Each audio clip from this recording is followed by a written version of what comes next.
అదరగొట్టే కారం రంగు రుచి ఆచి కారం పొడి. మీడియా మిత్రులందరికీ నమస్కారం.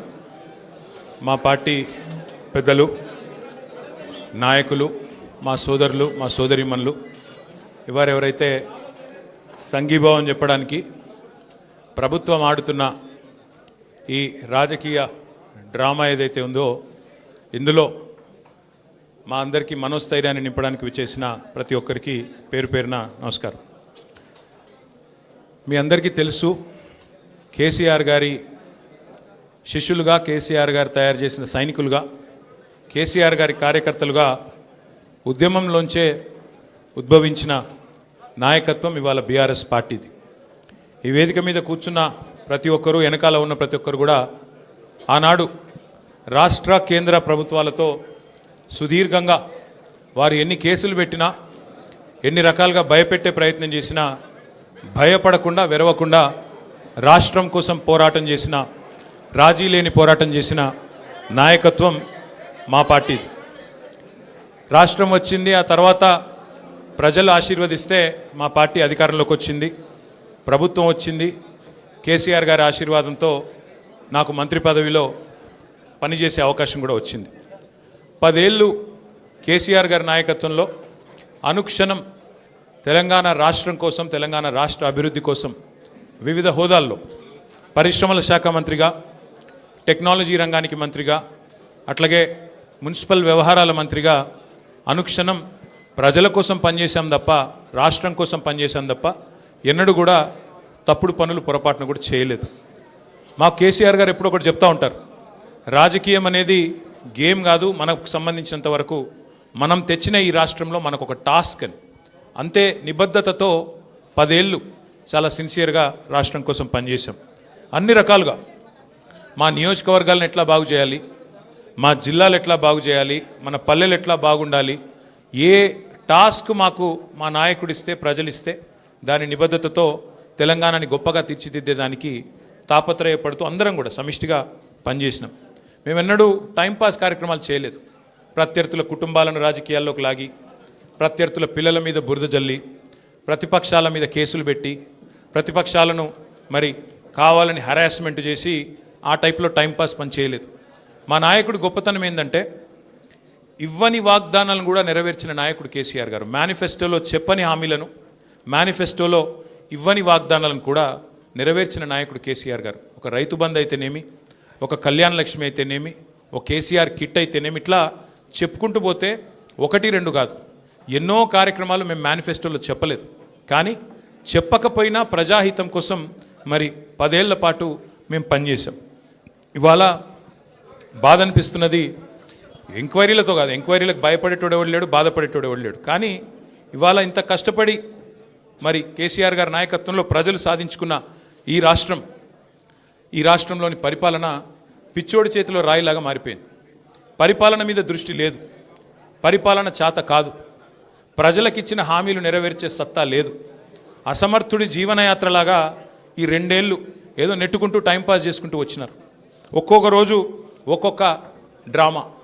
కొన్ని రోజులు కాళేశ్వరం పేరిట డ్రామా, కొన్ని రోజులు గొర్రెల స్కామ్ అని డ్రామా, కొన్ని రోజులు ఫార్ములా ఈ పేరిట డ్రామా, మరికొన్ని రోజులు ఫోన్ ట్యాపింగ్ అని చెప్పి డ్రామా. ఇవాళ ఒక బాధ ఎక్కడ అనిపిస్తుంది అంటే, చదువు, సంస్కారము, మర్యాద, హుందాతనం ఉన్న ఒక పార్టీ నాయకుడిగా నేను చేసే విజ్ఞప్తి, నేను చేసే ప్రార్థన ఏంటంటే, ఈ పుట్టిన మట్టి సాక్షిగా, అంతరాత్మ సాక్షిగా అక్రమ, అనైతిక పనులు నేను ఎన్నడూ కూడా చేయలేదు అనే మాట స్పష్టంగా చెప్తా ఉన్నాను. ఈ రెండేళ్లలో తీవ్రంగా, ఈ 2 ఏళ్లే కాదు, దాదాపు గత 7-8 ఏళ్ళుగా తీవ్రమైన క్యారెక్టర్ అసాసినేషన్ ఎఫర్ట్ నా మీద, వ్యక్తిత్వ హననం. అంటే ఒక కుక్కను చంపే ముందు పిచ్చి కుక్కను ముద్రేయాలని ప్రయత్నం చేస్తారు కదా, నేనేదో డ్రగ్స్ తీసుకుంటానని, నాకేదో హీరోయిన్లతో సంబంధాలు ఉన్నాయని, లేని దిక్కుమాలిన వార్తలు రాసి నన్ను క్షోభకు గురి చేయడమే కాకుండా నా కుటుంబ సభ్యుల్ని, నా పిల్లల్ని, నా వాళ్ళు అనుకునే వాళ్ళందరినీ విపరీతమైన క్షోభకు గురి చేశారు. అయినా కూడా ఎన్నడూ బాధపడలేదు, బయటకు వచ్చి వేరే వాళ్ళలాగా దొంగ ఏడుపులు ఏడవలేదు. నేను నిబద్ధతతో పనిచేసిన నాయకుని కాబట్టి ఎవరికి భయపడకుండా 2 ఏళ్లుగా తలవంచకుండా పోరాటం చేస్తూ ఉన్నాం. ఇవాళ నేను ఏదో టెలిఫోన్ ట్యాపింగ్లో ఏదో విచారణకు రమ్మని పిలిచారు, బరాబర్ పోతాం, పోయి అడుగుతా. ఏమడుగుతా? ఏం తప్పు చేసింది మా ప్రభుత్వం అని అడుగుతా, ఎక్కడ తప్పు జరిగింది అని అడుగుతా. ఇవాళ వారు సమాధానాలు చెప్పాలి నాకు. గత 2 ఏళ్లుగా ఈ ఫోన్ ట్యాపింగ్ పేరిట ఒక డైలీ సీరియల్ మాదిరిగా, అంతులేని కథ మాదిరిగా లీకుల రూపంలో ఏదైతే మా వ్యక్తిత్వ హననం జరుగుతుందో దానికి బాధ్యులు ఎవరు అని అడుగుతా. ఎవరో హీరోయిన్ల ఫోన్లు ట్యాప్ అయినాయని మీరే ఒక 2 నెలలు నడిపిస్తారు డ్రామా. పోలీసు వాళ్ళు, కాంగ్రెస్ పార్టీ వాళ్ళు మీరే లీకులు ఇస్తారు, మీరే రాయిస్తారు, మీరే మళ్ళీ మీదికెళ్ళి మా వ్యక్తిత్వ హననం చేసే ప్రయత్నం చేస్తారు. ఇక వీళ్ళని బెదిరించిందట, వాళ్ళని బెదిరించిందట అని మీరే రాపిస్తారు 2 నెలలు. మళ్ళీ 3వ నెలలో మీరే రాపిస్తారు. ఏ హీరోయిన్ల ఫోన్ ట్యాప్ కాలేదు, ఎవరిది కాలేదు, అంతా బోగస్, ఇన్ని రోజులు మేము చెప్పిందంతా తూచ్ అని చెప్పి మళ్ళీ మీరే రాయిస్తారు. మరి నా పరువుకి, నా ప్రతిష్టకు కలిగిన నష్టానికి ఎవడు బాధ్యుడు? రేవంత్ రెడ్డి బాధ్యుడా? ఈ లీకులు ఇచ్చిన పోలీసు వాళ్ళు బాధ్యులా? రాసిన మీడియా వాళ్ళు బాధ్యులా? నేను అడుగుతా. అట్లా ఇంకో మాట కూడా నేను అడుగుతా. ఈరోజు ఇవాళ మీరు ఏ అధికారి అయినా, ఈ రాష్ట్రంలో పోలీస్ అధికారి ఈరోజు రాష్ట్రంలో ఫోన్లు ట్యాప్ జరగడం లేదు అని చెప్తాడా? ముందుకొచ్చి మీ కెమెరా ముందుకొచ్చి చెప్పే ఒక్క పోలీసుడు ఉన్నాడా? డీజీపీ శివధర్ రెడ్డి ముందుకు వస్తాడా? ఐజీ ఇంటెలిజెన్స్ ముందుకు వస్తాడా? కమిషనర్ సజ్జరాన్ ముందుకు వస్తాడా? వాళ్ళకి తెలుసు, పోలీసు వాళ్ళకు భారతదేశంలో స్వాతంత్రం వచ్చిన తర్వాత ఆనాటి నుంచి ఈనాటి వరకు, నెహ్రూ గారి టైం నుంచి ఈరోజు మోడీ గారి టైం దాకా గూఢాచారి వ్యవస్థలు ఎప్పటికప్పుడు పనిచేస్తూనే ఉంటాయి. గూఢాచారి వ్యవస్థ ఎందుకు పనిచేస్తుంది? పోలీస్ నిఘా వ్యవస్థ ఎందుకు పనిచేస్తుంది? ఎవరన్నా ప్రభుత్వాలను అస్థిరపరిచే కుట్ర చేసినా, దేశంలో శాంతి భద్రతల సమస్య తలెత్తే విధంగా వ్యవహారం చేసినా, లా అండ్ ఆర్డర్ ఇష్యూ వచ్చే విధంగా ఏమైనా అపభ్రష్టపు పనులు చేసినా వాటిని నిరోధించడానికి డెఫినెట్గా పోలీస్ వ్యవస్థ తన పని తాను చేసుకుంటూ పోతుంది. 2015లో మన తెలంగాణ రాష్ట్రం ఏర్పడ్డ తొలినాళ్లలో మా ఎమ్మెల్యే గారిని ఒకరిని కొనడానికి ఒక దొంగ 50 లక్షల రూపాయల బ్యాగ్తో వచ్చి దొరికిండు. దొరికిన తర్వాత ఆ దొంగ మీద ఏమైనా నిఘా పెట్టినరేమో పోలీసులు, మాకేం తెలుసు, మాకేం సంబంధం? పోలీసులు దొంగలు, వాళ్ళకు సంబంధం ఉంటుంది, మాకేం సంబంధం? మధ్యలో రాజకీయ నాయకత్వానికి. ఇవాళ వాస్తవం ఏంది? 2015లో ఏ దొంగనైతే దొరికిండో 50 లక్షల రూపాయలతో అడ్డంగా రాష్ట్రం మొత్తం చూస్తుండగా ఆ దొంగ ముఖ్యమంత్రి అయి కూర్చున్నాడు. ఆ దొంగకి ఏమనిపిస్తున్నది? మిగతా వాళ్ళు కూడా నా లెక్కనే రాజకీయ నాయకులందరూ దొంగ పనులు చేస్తారు, మిగతా వాళ్ళు కూడా నాలాగనే బురద అంటియాలి, వాళ్ళను బదనాం చేయాలి. అందుకే ఏం చేస్తున్నాడు? విచారణ పేరిట ఆదేశాలు జారీ చేస్తూ ఉన్నాడు. ఒక 3 రోజుల కిందట హరీష్ రావు గారు ఒక ప్రెస్ మీట్ పెట్టినారు తెలంగాణ భవన్లో. ఏమని మాట్లాడినారు? సింగరేణి కాలరీస్ ఏదైతే ఉన్నదో అక్కడ 1000 కోట్ల బొగ్గు కుంభకోణం జరిగింది. దానిలో ప్రధాన ముద్దాయి రేవంత్ రెడ్డి గారి బావమరిది సృజన్ రెడ్డి. ఆయన కింగ్ పిన్గా ఉంటూ ఈ అక్కరలేని సైట్ విజిట్ సర్టిఫికేషన్ భారతదేశంలో ఎక్కడ ఏ కోల్డ్ ఫీల్డ్లో లేదు, అదొక కండిషన్ పెట్టి, ఒక నిబంధన పెట్టి కాంట్రాక్టర్లను రింగు చేసి బెదిరించి ఫోన్ ద్వారా నేరుగా మాట్లాడి, నేను ముఖ్యమంత్రి బావమరిదిని మాట్లాడుతున్నా, మీరు టెండర్ వేయొద్దు, మీరు వేస్తా అని చెప్తే నేను సర్టిఫికెట్ ఇయనియా సింగరేణి నుంచి అని బెదిరిస్తున్నాడు. బెదిరించి ఈ మొత్తం స్కామ్ చేసింది రేవంత్ రెడ్డి గారి బావమరిది అని హరీష్ రావు గారు ఆధారాలతో సహా, ఎట్లా మా గవర్నమెంట్లో మైనస్ టెండర్లు పోతుండే, ఎట్లా కాంగ్రెస్ రాగానే ఈ నిబంధన పెట్టడం వల్ల +22% +14% టెండర్లు ఎట్లా పోతున్నాయి, ప్రజాధనం ఎట్లా కొల్లగొడుతున్నారు, సింగరేణితో ముఖ్యమంత్రి గారు ఎట్లా ఫుట్బాల్ ఆడుతున్నారు, సింగరేణి సంస్థని తన కామధేనువుగా ఎట్లా మార్చుకున్నారు, ఇవన్నీ వివరంగా చెప్పినారు. ఉదయం చెప్పంగానే సాయంత్రం వరకు మేము ఎదురు చూస్తూ ఉన్నాం.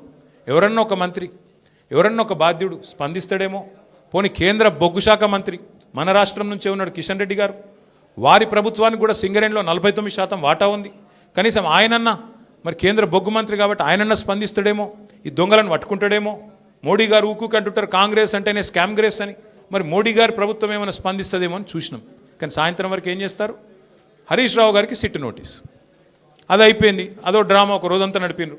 హరీష్ రావు గారు లోపల పోయినరు, ఉల్టా క్వశ్చన్లు వాళ్ళనే అడిగిండు, వాళ్ళకి ఏం చెప్పాలన్నా తెలియలేదు, నీళ్ళు నమ్మలేరు, అయిపోయింది. ఇప్పుడు మళ్ళా ఇక డైలీ సీరియల్, అదే సీరియల్ ఉంటుంది కార్తీక దీపం అని, అది మనసు మమత, ఆ టైప్లో మళ్ళీ ఈరోజు నాకు, రేపు ఎల్లుండి ఇంకొకరికి. ఇది ఒక టైంపాస్ ప్రోగ్రాం తప్ప ఇలా అయ్యేది ఏమీ లేదు, వచ్చేది ఏమీ లేదు. మా సోదరులు వాలంటరీ రిటైర్మెంట్ తీసుకున్న additional director general of police RS Praveen గారు మిగతా విషయాలు మీకు అన్నీ చెప్తారు, నేను ఎక్కువ చెప్పా. ఎందుకంటే వారు ఇటున్నారు సారీ వారు అన్ని విషయాలు వారు వివరంగా చెప్తారు, ఎందుకంటే వారు గతంలో ఐపీఎస్ ఆఫీసర్గా పనిచేసినారు, వారి తర్వాత ప్రెస్ మీట్ పెట్టి అన్నీ చెప్తారు. కానీ ఒకటి మాత్రం వాస్తవం, ఇవాళ రేవంత్ రెడ్డి గారు ఆయన దొంగ కాబట్టి, అడ్డంగా దొరికిన దొంగ కాబట్టి, ఇంకా దొంగ పనులు చేస్తూనే ఉన్నాడు కాబట్టి, అదేదో సినిమాలో బ్రహ్మానందం గారు దొంగ ఉంటాడు, ఉరికురికి దొరికిపోతుంటాడు, అట్లాగే ఈయన కూడా ఈయన స్పెషాలిటీ ఏంటంటే ఉరికి దొరికిపోతాడు. ఉత్తగానే సింగరేణిలో దొరుకుతాడు, మూసీలో దొరుకుతాడు, హైడ్రాలో దొరుకుతాడు, ఎక్కడ పడితే అక్కడ దొరికిపోతాడు, హిల్ట్ కుంభకోణంలో దొరుకుతాడు, లగచర్లలో దొరికిపోతాడు. దొంగ ఫాస్ట్గా దొరికిపోవడం రేవంత్ రెడ్డి గారి స్పెషాలిటీ.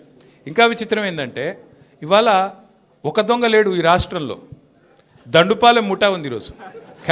క్యాబినెట్ ఎవరిది వాళ్ళు అందిన కాడికి దోచుకోనే స్కీమ్లో భాగంగా ఈరోజు వాళ్ళు దోచుకుంటా ఉన్నారు. ఆ దోపిడీని మేము బయట పెడుతుంటే వాళ్ళకి ఎక్కడ లేని మంట వస్తున్నది మా మీద. మాకేం ఫరక్ పడది, మీకు తెలియదు కానీ మీడియా వాళ్ళు మీరు కూడా మాకు తెలియకుండానే సాయం చేస్తున్నారు. మీరేమనుకుంటున్నారంటే ముఖ్యమంత్రి చెప్పిండు మేము ఇట్లా ఒక కేసు నోటీసులు వచ్చినాయి, మరి వీళ్ళని ఏదో విచారిస్తున్నారు అని చెప్పి లోపల పోగానే మేము పోగానే ప్లేట్ బ్రేకింగ్లు పెట్టి కుచ్చి అడుగుతుండ్రు అని మీరు పెడతారు. మాకేం బాధ లేదు, ఎందుకంటే 100 కోట్ల పబ్లిసిటీ మీరు ఫ్రీగా మాకు ఇస్తున్నారు, మాకేం బాధ లేదు. తప్పు చేసినోడు భయపడతాడు, తప్పు చేయనోళ్ళు ఎవరికి భయపడాడు. రేవంత్ రెడ్డి కాదు వాని జేజమ్మకు కూడా భయపడే సమస్య లేదు.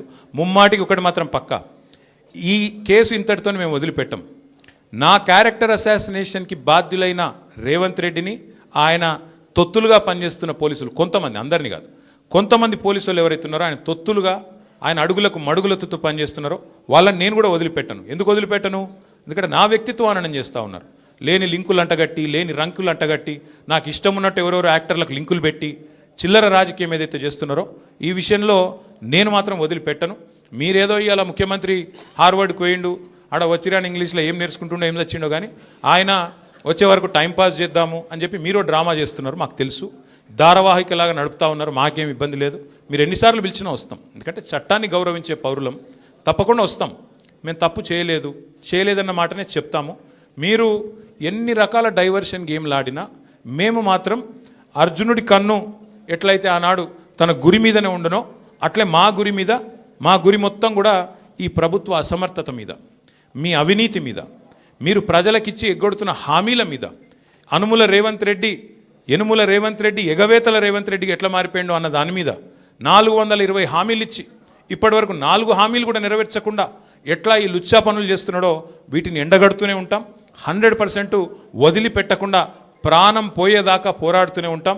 ఎవరికి భయపడకుండా, ఎవరికి తలవంచకుండా నిఖార్సైన తెలంగాణ బిడ్డలుగా, కేసీఆర్ గారి సైనికులుగా, కేసీఆర్ గారిని తిరిగి ముఖ్యమంత్రి చేసేదాకా మేమందరం కలిసికట్టుగా పనిచేస్తూ ఉంటామని చెప్పి తెలియజేస్తూ మీ అందరికీ కూడా సంఘీభావం చెప్పడానికి వచ్చిన ప్రతి ఒక్కరికి మళ్ళొకసారి ధన్యవాదాలు తెలియజేస్తూ, మిగతా విషయాలు వాళ్ళు నన్నేం అడిగినరు, నేను వాళ్ళనేం అడిగినా అవన్నీ సాయంత్రం మిగతా విషయాలు మాట్లాడుకుందాం. Thank you.